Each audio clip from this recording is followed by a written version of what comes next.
In this module, we will explore how equitable education is reflected in laws and policy, whether at the international level, national or local level, and why they are so important. In this first video, we will start by exploring the difference between laws and policy and different ways they can reflect equitable education at an international level, national or local level. What is the difference between laws and policy? Let's get started by understanding the difference between laws and policy and what they do. Education laws ensure that the right to education is guaranteed and guides the education system. They involve a legal obligation and enforcement, and therefore involve higher consequences than policies. For example, if a law is broken and not respected, there would usually be some sort of consequence, punishment, or justice such as paying a fine or serving a prison sentence. Laws go through a process to be enacted and tend to stay in place over a long period of time. And any change requires going through the whole process again to make an amendment, usually at the parliamentary level. Policies are about providing instructions to put laws into practice. That means that if a country wants to aspire to equitable education for all, they will have specific policies to create a roadmap toward that goal and how it can be achieved. For example, policy at the cabinet level versus act or legislation at the parliamentary level. A policy can be determined by executive branch of government, such as the president or prime minister cabinet, whereas a law goes through the legislative processes to be passed. Breaking a law then requires action through the judiciary. This means that a policy can be created by a specific government and might be changed when a new government comes into power. It also means that there is no guarantee that a policy will be implemented because unlike laws, there is no legal obligation or enforcement. That's why we believe that laws for equitable education are so important because there is more of a guarantee of them being implemented into practice. Hence, they will protect vulnerable and marginalized groups. It also means that we need specific law for equitable education to support broader laws such as the national constitution. Ultimately, both policies and laws should strive toward creating a more peaceful, just, and equitable society. What makes them different in the level of accountability? Their duration and the consequences in case of law are not enforced and policy are not implemented. So what does this mean for equitable education? This means that laws that reflect equitable education include a legal obligation and binding effect on behalf of the state and other service provider. For example, the right to education for people with disabilities. Policies that reflect equitable education will show an intention, what the government wants to do and will strive for, such as reaching universal education by a certain date. To understand this in a bit better picture, let's have a look at different equitable education laws and policy to see what this looks like. Overview of equitable education laws. Equitable education law exists at all levels. At the international level, this can be a convention or declaration such as the 1948 Universal Declaration on Human Rights or 2006 UN Convention on the Rights of Persons with Disability. Countries who sign and ratify these international laws therefore agree that they will respect the terms and follow their guidance.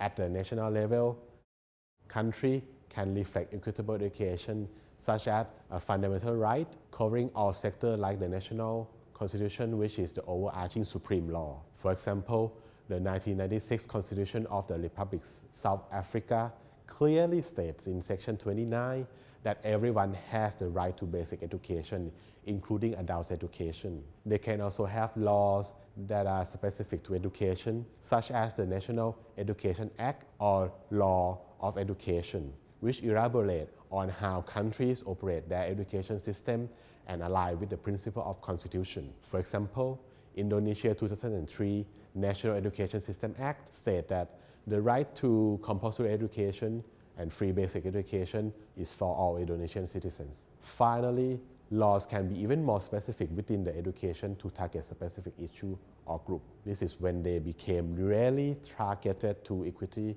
in education. For example, Thai Constitution BE 2560, Article 54, Paragraph 6 is a law specific to equitable education, state that Thailand must establish an Equitable Education Act that guarantee the sustainable funding and independent management of the fund dedicated to disadvantaged group of population for equitable education. Portugal is another good example. They also passed a decree law chapter 54 section 6 on inclusive education with the provision that are extremely relevant to equity. In article 1, it refers to the diversity of needs and potential of each child, whereas in article 5, it calls on creating a school culture where everyone has the same opportunity to learn.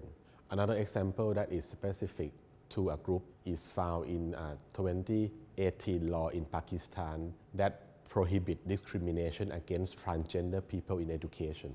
The enactment of this law was considered a historic victory, making it possible for 23,000 people to change their gender based on their identity document as transgender male or transgender female, despite facing opposition in recent times. Not only does this establish their rights to education, it also has a 3% quota for transgender children in mainstream public and private education institutions. These examples show us there is many ways in which different laws can reflect equitable education, whether through international convention, national acts on education, or laws that are specific to a certain issue or group. Overview of equitable education policy. Equitable education policies usually work to find a solution to a problem. And as we saw earlier, they have a goal or aim that they wish to achieve in alignment with national laws that help enforce underlying laws. For example, if the problem is that girls do not attend school because of the menstruation, a policy might require gender segregated toilets and the provision of sanitary napkins. If a child from a low-income background cannot afford a school uniform or live in a rural or isolated area that is too far to walk to the school, a country might have a policy on free uniforms and transport for children from a lower income and rural families. Or if a child is struggling to keep up with the rest of their class on the standard curriculum because they have a learning disability or difficulty, a policy might specify that the need for provision to support them is guaranteed by the policy. So let's look at some examples to get a better idea of how policy can do this. In Bhutan, the 2017 Standard for Inclusive Education emphasized the importance of valuing, accepting, and supporting diversity in school and ensuring that every child has an equal opportunity to learn.